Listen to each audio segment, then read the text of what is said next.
Fatima Payman has copped flack for her comments where she used the chant from the river to the sea. The Senate rejected the language. Should the Prime Minister remove her from her duties on the Foreign Affairs and Trade Committee? The Prime Minister ultimately makes those decisions, right? And it's not for me to give him advice on your program about what he should do. What I would say about Fatima is this. People will have their views, strong views about what she should or shouldn't have said. What's gone missing in this is that you've got, particularly it takes a lot of guts to go out on an issue as tough as this, as a first-term Member of Parliament, and to try and get people to focus on the moral issue at hand, which is the role of silence when, from her perspective, as she said, you've seen 35,000 people killed, they're being starved, and we're seeing what's happening in Rafah, which the international community has urged Israel not to do. And so she's focused our attention on that. I don't use that chant.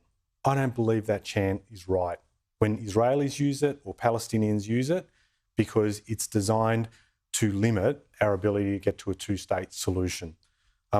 Fatima chose to use that. I wouldn't have done it, and I don't think she should have. But what I do back is Fatima's right to express her concern and the concern of others in the community that we are overlooking the fact so many people have been affected by what's happening in Gaza. Do you agree with her that Hamas's brutality? Do you agree with her assessment that it's genocide? Well, so here's the thing. I come from my parents are Bosnian, right? We saw what happened in the 90s in the conflict in the Balkans.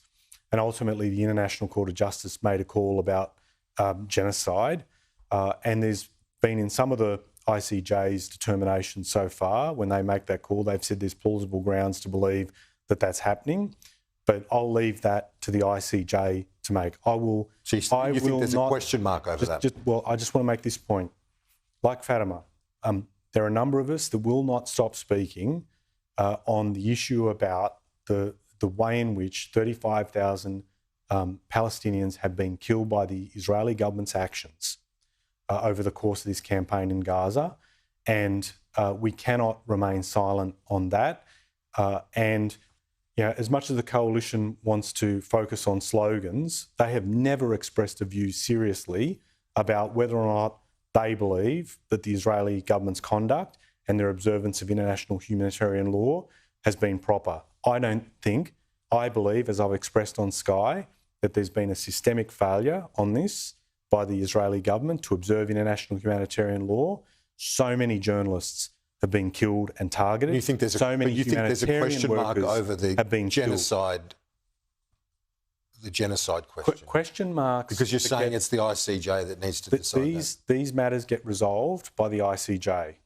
I think it's important that we respect that. I am saying to you, we should see Israel respect international humanitarian law, and we have a dedicated body that looks at these things about making a decision on genocide.